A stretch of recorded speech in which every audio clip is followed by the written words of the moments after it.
2019లో YCP ప్రభుత్వం అధికారంలోకి వచ్చిన తర్వాత ఎక్కడ కూడా ఇసుక అక్రమ రవాణా జరగకుండా ఉండేందుకు తగు చర్యలు చేపట్టారు.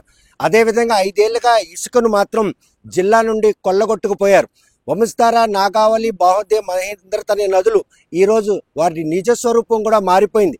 ఎక్కడ ఇసుక తెన్ను కనబడితే అక్కడే దోచుకోవడం మొదలుపెట్టారు. అయితే ప్రభుత్వం మారిన తర్వాత మాత్రం పోలీస్ స్టేషన్ వద్ద 5 ఏళ్లుగా ఎక్కడ కూడా ఒక్క అక్రమ ఇసుక తరలింపు వాహనాన్ని కూడా పట్టుకోలేని నేపథ్యంలో ప్రభుత్వం మారిన వెంటనే ఇక్కడ రూరల్ పోలీస్ స్టేషన్ బారులు తేలినటువంటి ఈ అక్రమ ఇసుక వాహనాలు చూస్తుంటే ఇవన్నీ కూడా అక్రమంగా ఇసుక తరలిస్తున్నటువంటి వాహనాలను పట్టుకున్నారు.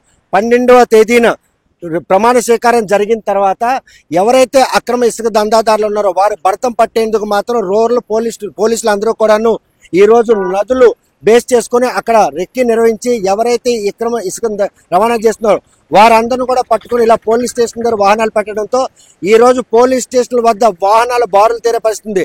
5 ఏళ్లుగా ఒక్క వాహనాన్ని కూడా పట్టుకోలేనటువంటి పోలీసులు ఈ రోజు కూటమి ప్రభుత్వం వచ్చిన తర్వాత అక్రమ ఇసుక రవాణా దందాదారులపై మాత్రం ఉక్కు పాదం మోపారనడానికి ఈ వాహనాలే మనకి ప్రత్యక్ష నిదర్శనంగా నిలిస్తే చూస్తే కనుక ప్రస్తుతం మాత్రం ఓవైపు కూటమి ప్రభుత్వం పగ్గాలు చేపట్టిన తర్వాత మంత్రులు తమ శాఖలను బాధ్యత చేపట్టారంటే మరోవైపు ఎమ్మెల్యేలు ఇంకా ప్రమాణ స్వీకార కార్యక్రమంలో తలమునకలై ఉన్నారు.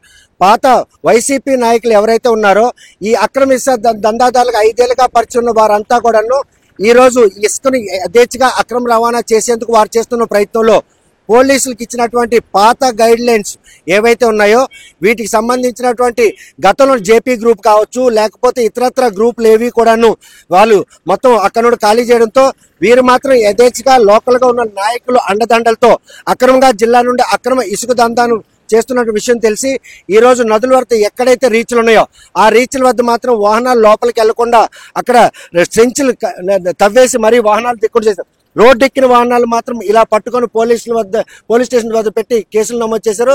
5 ఏళ్లుగా ఒక్క అక్రమ రవాణా వాహనాన్ని కూడా పట్టుకొని పోలీసులు మాత్రం ప్రభుత్వం మారిన వెంటనే ఎవరైతే అక్రమ ఇసుక దందాకు పాల్పడుతున్నారో వారు భర్తం పట్టేందుకు వారు రంగంలో దిగారనడానికి రూరల్ పోలీస్ స్టేషన్ బారులు తీరినటువంటి ఈ అక్రమ ఇసుక లారీలే నిదర్శనం చెప్పుకో. హైవే పొడుగునా కూడా ఉన్న పోలీస్ స్టేషన్ వద్ద ఇదే విధంగా వాహనాలన్నీ కూడాను బారులు తీరున్నాయి.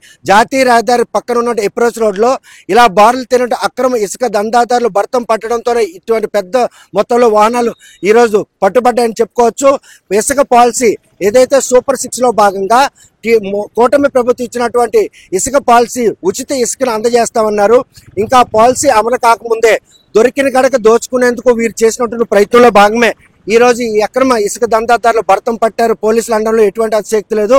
ఈ అక్రమ ఇసుక దందాదారులు 5 ఏళ్లుగా వారు అకృత్యాలుగా అవధులు లేకపోవడంతో జిల్లాలో ఇసుక భవన నిర్మాణదారులకు మాత్రం అందం దాక్షిగా మిగిలినటువంటి ఆ ఇసుక వీరికి మాత్రం కాసులు వర్షం కురిపించింది.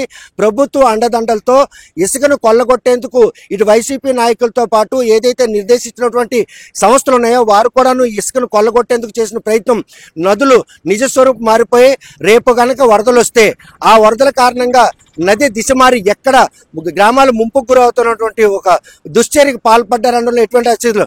నాగావళి, వంశధార ఈ రెండు కూడాను శ్రీకాకుళం పట్టణ సమీపంలో ఆమదాలవలస కావచ్చు, నరసనపేట, శ్రీకాకుళం టౌన్. నాగావళి నది అయితే మాత్రం శ్రీకాకుళం నడిబొట్టు నుండి ప్రవహిస్తుంది. అందులో నుండి ఇసుక తిన్ను కనబడిందే దోచుకునే పరిస్థితి ఉంది. ఈ రోజు కనుక దాన్ని కట్టడి చేయకపోతే రేపు ఉచిత పాలసీ కనుక అమలు చేస్తే ఆ ఉచిత పాలసీ భాగంగా భవన నిర్మాణం కావచ్చు లబ్ధిదారులకు ఇసుక ఏ విధంగా అందుబాటులోకి వస్తుంది. ఇప్పటి వరకు టన్ను 3 నుండి 6,000 రూపాయల అమ్మకంగా జరిగింది. అటువంటి తరుణంలో ఇటువంటి అక్రమ ఇసుక దందాదారులు భర్తలు పట్టడంతో ఈ రోజు భవన నిర్మాణ రంగం మాత్రం ఊపందుంది అనుకోవచ్చు. ఇసుక అందుబాటులోకి రావడం, నిర్మాణాలు యథేచ్ఛగా సాగుతున్నాయి. వారికి ఇసుక కొరత తీరిందన్నటువంటి ఒక సంతృప్తి మిగిలి ఈ తరుణంలో ఇదే అదునని అక్రమ ఇసుక దందాదారుల మధ్య పూర్తి స్థాయిలో ఇసుకను దోచుకుపోతున్నారు. వాటిని అరికట్టేందుకు చేసినటువంటి ప్రయత్నంలో పోలీసులు ఎక్కడికక్కడ తనిఖీలు నిర్వహించి జాతీయ రహదారిపై అక్రమ ఇసుక ఎవరైనా చేపడితే ఆ అక్రమ ఇసుకను మాత్రం కట్టడి చేసేందుకు చేసిన ప్రయత్నంలో భాగంగానే ఈ రోజు లారీలన్నీ పట్టుకోవడం జరిగింది. 5 ఏళ్లుగా యథేచ్ఛగా ఇసుకను అక్రమంగా దందా చేసుకుంటూ తరలించుకుపోయినటువంటి వైసీపీ ప్రభుత్వం చేసినటువంటి ఆ దుశ్చర్యలు మాత్రం కూటమి ప్రభుత్వం కంకణం కట్టుకుందనడంలో ఎటువంటి అతిశక్తి లేదు. అందులో భాగంగానే బారులైనటువంటి ఈ వాహనాలు ఏవైతున్నాయో ఇవన్నీ కూడా అక్రమ ఇసుక వాహనాలు. ఈ వాహనాలు ఎట్టి పరిస్థితుల్లో కూడాను సీజ్ చేసి వారిపై కేసులు నమోదు చేశారు. ఇప్పటికైనా అక్రమ ఇసుక దందాదారులు భర్తం పట్టినటువంటి అధికారులు తీసుకున్నటువంటి ఈ చొరవను మాత్రం జిల్లా వ్యాప్తంగా భవన నిర్మాణ కార్మికులు అయితేనేమి లబ్ధిదారులు చాలా హర్షం వ్యక్తం చేస్తున్నారు. నిన్న మొన్నటి వరకు అందరం దాక్షిగా మిగిలినటువంటి ఈ ఇసుక ఈ రోజు సామాన్యులకు అందుబాటులోకి రావడం, భవన నిర్మాణానికి ఆటంగా ఉన్న ఇసుక ఈ రోజు ఉచిత ఇసుక పాలసీ కనుక అమలు చేస్తే వారికి కూడాను ఇది చాలా ఊరటనిచ్చే పరిస్థితి. ఏదైతే తవ్వకాలు చేపట్టిన జేసీబీలు, లారీలు ఇవన్నీ కూడాను పూర్తి స్థాయిలో సీజ్ చేశారు. ప్రస్తుతం జిల్లాలో ఎక్కడ కూడాను అక్రమ ఇసుక జరగకుండా ఉండేందుకు జిల్లా యంత్రాంగం తీసుకున్నటువంటి ఈ చర్యలు మాత్రం ప్రతి ఒక్కరూ హర్షిస్తున్నారు. ఇదే పాలసీ కనుక రేపు కూటమి ప్రభుత్వం ఉచిత ఇసుక పాలసీని అమల్లో తెచ్చినట్టయితే భవన నిర్మాణ రంగంతో పాటు సొంతింటి నిర్మాణం చేపట్టిన లబ్ధిదారులకు కూడా చాలా బాసటగా నిలుస్తుంది. ఇప్పటికే భవన నిర్మాణకు మూల సరుకైనటువంటి ఇసుకను ఇలా అక్రమంగా తరలించుకుపోయినటువంటి గత ప్రభుత్వాల్లో జరిగిన తప్పిదాలు ఈ రోజు కూటమి ప్రభుత్వం మాత్రం కట్టడి చేస్తున్న ప్రయత్నంలో ఈ రోజు అక్రమ ఇసుక దందాదారులు మాత్రం ఉక్కుపాదం మోపుతున్నారు. పోలీసులతో పాటు సంబంధిత అధికారులు అందరూ కూడాను ఇటు నదీ పరివాహ ప్రాంతంలో ఎక్కడైతే రీచ్లు ఉన్నాయో రీచ్ల్లోకి వాహనాలు దిక్కుండా ఉండేందుకు స్టెంచిల్ని కూడా తవ్వి అక్కడ ఉన్నటువంటి ఎవరైనా దందాదారులు ఉంటే వారిని కూడా ముందస్తుగా అరెస్టులు చేస్తున్నారు. రోడ్డుపై కనుక అనుమతి లేకుండా అక్రమంగా తరలించి ఇసుక లారీ కనబడితే మాత్రం వాటిని వెంటనే పట్టుకొని వాటిపై కేసులు నమోదు చేయడంతో పాటు ఆ సిబ్బంది కూడా అరెస్ట్ చేస్తున్నారు. ఈ పరిణామాలు మాత్రం ఈ రోజు భవన నిర్మాణ రంగానికి ఒక మంచి రోజులు వచ్చాయని చెప్పుకోవచ్చు. కార్మికులకు ఉపాధితో పాటు సొంతింటి నిర్మాణం చేపట్టినటువంటి నిర్మాణదారులకు కూడాను ఆర్థికంగా కొంత బాసట కలిగే పరిస్థితి ఉంది.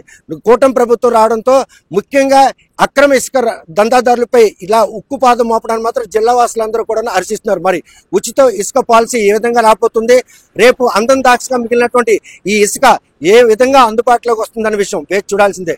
వీడియో జర్నలిస్ట్ రామకృష్ణతో సత్యం, RTV శ్రీకాకుళం. మరిన్ని వీడియోస్ కోసం ఛానల్ ని సబ్స్క్రైబ్ చేయండి. లేటెస్ట్ అప్డేట్స్ కోసం వాట్సాప్ ఛానల్ ని ఫాలో చేయండి. అండ్ లింక్ డిస్క్రిప్షన్ లో ఉంది.